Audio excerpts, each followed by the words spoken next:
1788 മലബാർ മുഴുവനായിട്ടും മൈസൂർ രാജാവായിരുന്ന ടിപ്പു സുൽത്താൻ്റെ നിയന്ത്രണത്തിൽ വരുന്നത്.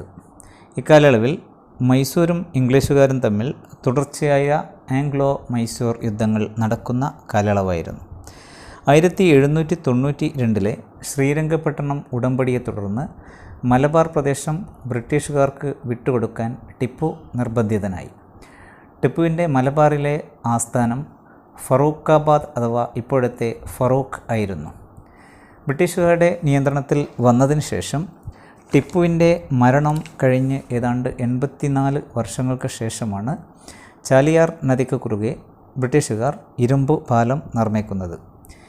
ഈ ഇരുമ്പ് പാലം 1883 പണി തുടങ്ങുകയും 1888 അതിൻ്റെ നിർമ്മാണം പൂർത്തിയാക്കുകയും ചെയ്തു.